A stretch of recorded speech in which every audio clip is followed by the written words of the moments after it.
you doing? You gotta follow. And what? Are we seeing Ooh. Rob Hayes? Yeah, that's a Haze Rob. Interesting. Okay. So the player that we thought would maybe pull out a different character was not the one that actually did. So we're gonna have to see how this works out. But you have to wonder because Talking Ben has a lot of the Rob experience with Zamba being another local to the area, and That's a quick that's 70% combo, though. yeah. Yeah, so like as I expected, the experience against these good Rob players is going to come in handy here for Talking Ben. You have to wonder if Hayes' Rob is up to snuff. Yeah, this actually surprises me because I've never seen Hayes go into Rob ever, but is it possible that he doesn't like Diddy Kong against Steve? But just his tweak doesn't like it against other Steves? That is a possible, yeah. But sometimes you just have to bite the bullet and accept that your character has a bad matchup because you don't have any good counters to it. And unfortunately, it might seem like that's the case for Hayes here, at least based off of how the first minute of this game has been going. A lot of mirrors coming out, probably your most standard thing, but I think something I need to see from Hayes, like, if he really wants to win this set, is like get a couple stocks out the side blast zone with that gyro, but it's like he's not finding that gyro, and I think Talking Ben's only been hit a couple of times up until that moment. Yeah, like Talking Ben really just now starting to get damage onto their first stock. It's definitely still one-sided, but okay. So that first stock's gonna go away. Haze is gonna need to start really looking for these hits to actually start connecting and start getting some of these raw ledge trapping situations. Yeah, because so far I've not been liking how Hayes is playing this Rob because he's not getting the hits. I mean, when he has, it's just straight hits. It hasn't been like anything too special. Like he goes for the down tilt, but then he just goes for a gyro the next up, and then he just runs into that diamond sword right there. Yeah, we saw him trying to poke at the blocks with the down tilt, but just misspaced, unfortunately. And Talking Ben sitting solidly in the lead here. This is just, an all-around rough scenario for Haze. I thought a backer come out from Hayes. This is just, I don't know if this Rob's gonna stay here. Oh my god, what a forward smash. And there's a side B, gonna take a stock. Yes, he will. Okay, Haze can at least take solace in the fact that they got that first stock there, not as doom and gloom as it was looking. But okay, good carry there. But yeah, Talking Ben just sitting on the other side of the stage playing Minecraft, saying, "Get out of my room, mom." There's a lot of walls coming in here. You want us to be in the construction crew? Okay, finally, the only thing I see building right now is Haze's combos because he's actually starting to get a couple hits strung together. What was he cooking? That's a second forward there, that's a spike, and that's a stock, and the set, and the game, sorry. Yeah. Yeah.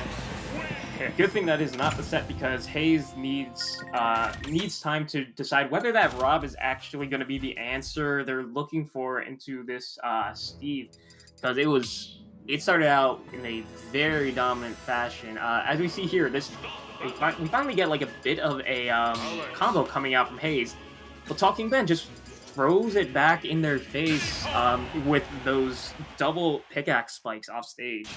Yeah, I'm not sure if I fully agreed to the side B as the read at the top throw, and we are going to see a complete swap for Hayes going into the Diddy Kong and goes Hollow Bastion as the rocket barrel clears off the wall. This is already so much of a better start here for Haze. The only damage they've taken was inflicted by themselves with the rocket barrel pack, but it's stopping Talking Ben from mining these resources, just really not giving them room to breathe. Actually, I'm loving to see this so far. Yeah, I was like wondering where was this game won, but then again, Diddy Kong and Rob are not the same characters, even though they both are item related. Yeah. Okay, so we're finally gonna see Talking Ben start getting some materials farmed up here. Oh, caught in the minecart.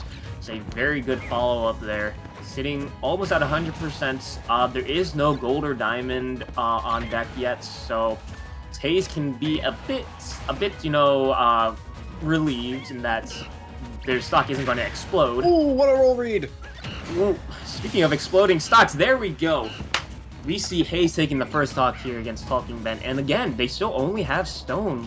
They're just not getting these resources that they need to really, make Steve do what they need.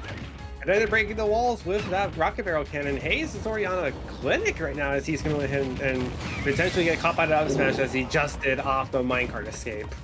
I love that patience there. It's just like waiting for the mash out of a cargo throw or from a freeze. Just follows the minecart, waits to see how Haze is going to react to get out of that. And now we see iron tools here for Talking Ben. Got the gold as well. This is starting to come into Talking Ben's favor, rather. Yeah, I feel like something I want to point out as a potential weakness to Steve is honestly just give him high pressure, and that's why you see Steve players go for these walls all this time. It's like they need the defensive time to get the materials and everything, but it's like if you go up on their face relentlessly, like that's their counterplay. Yeah, and Haze definitely feels way more comfortable getting up into Talking Ben's face with this Diddy Kong. Gets the false kill sparks there with that fair, but now we see the diamond tools coming out, and this is where Talking Ben can really be comfortable sitting with an advantage. Ooh, air dodge away, but it's going to be caught with a dash attack. Oh, banana in the air. We're gonna see if the diamond pickaxe actually does something right now. No, he's gonna get hit by Haze's forward air, and the minecart gonna go ahead and land even stock so far, but Haze is in danger territory.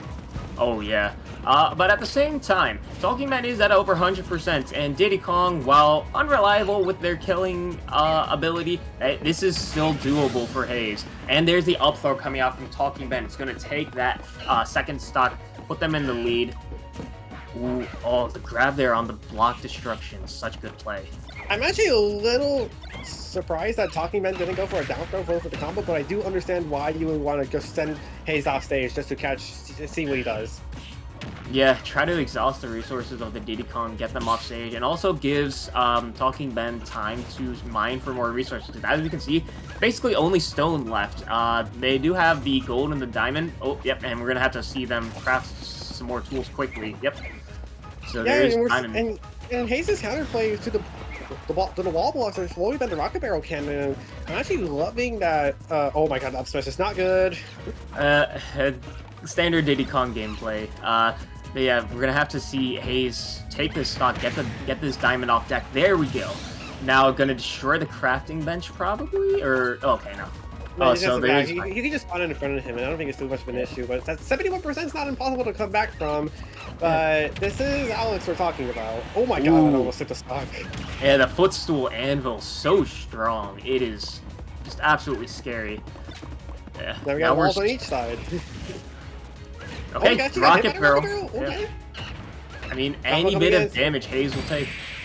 Oh, that's a minecart. Yeah, that is not a good trait there. A minecart running into a monkey flip.